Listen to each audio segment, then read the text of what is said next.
6월 10일 이 시각 주요 뉴스입니다.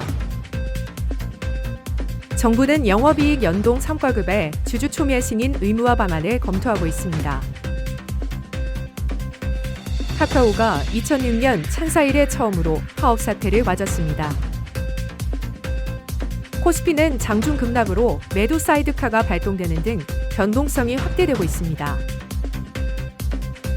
이재명 대통령이 지지율 하락에 대해 공개적으로 사과했습니다.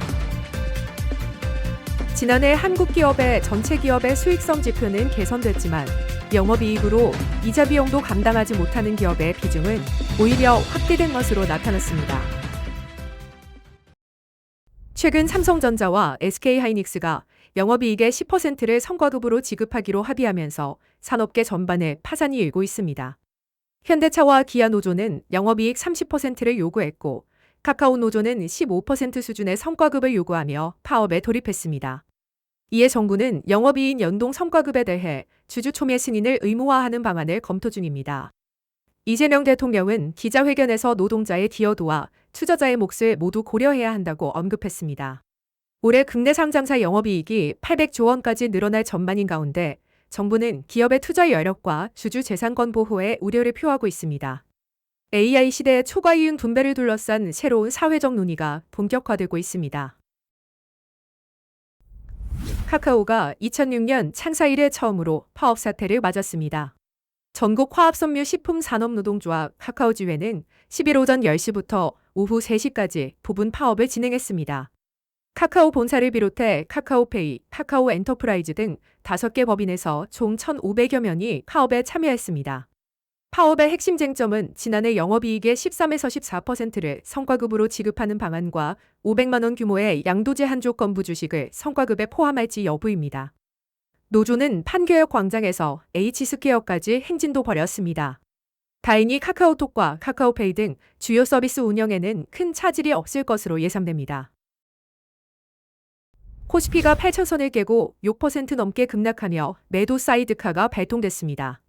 삼성전자는 7% 넘게 하락해 30만 원을 하회했고 SK하이닉스는 9% 넘게 빠졌습니다. 미국과 이란의 무력 충돌 재개로 지정학적 위기감이 높아진 가운데 오늘 발표될 미국 소비자 물가 지수와 스페이스X 상장 충격 가능성이 투자 심리를 더욱 위축시키고 있습니다. 외국인은 2조 원 넘게 매도하며 하방 압력을 가했고 개인 투자자는 3조 5천억 원을 사들였습니다. LS증권 정다운 연구원은 시장이 확인해야 할 변수가 많은 상황이라며 다음 주 FOMC까지 투자 심리에 조의 재료가 없다고 분석했습니다. 당분간 변동성 장세가 이어질 것으로 전망됩니다. 이재명 대통령이 지지율 하락에 대해 공개적으로 사과했습니다. 이 대통령은 X에 올린 글에서 국민 여러분 죄송합니다라며 냉정한 국민의 평가를 겸허하게 받아들인다고 밝혔습니다. 한국사회여론연구소 조사 결과 이 대통령의 국정수행 긍정평가는 50.4%로 3지방선거 직전 대비 9.4%포인트 급락했습니다. 이는 지방선거 결과에 이어 국정 지지율 하락에 대해서도 공개적으로 책임을 인정한 첫 번째 메시지입니다. 이 대통령은 더 낮은 자세로 더 겸손하게, 더 넓게 벌리고 더 많이 포용하며 더 열심히 하겠다고 다짐했습니다.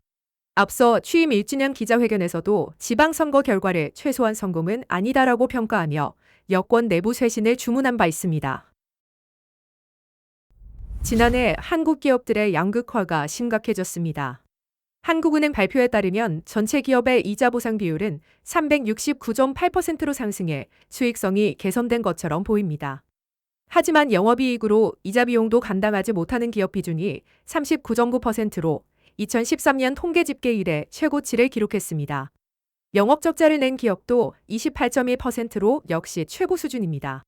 대형 반도체 제조사들이 전체 수치를 끌어올렸지만 실제로는 잘 나가는 기업과 어려운 기업 간 격차가 더욱 벌어진 K자형 양극화가 심화된 상황입니다. 삼성전자와 SK하이닉스를 제외하면 매출액 영업이익률이 전년과 비슷한 4.9% 수준에 머물렀다는 점이 이를 뒷받침합니다.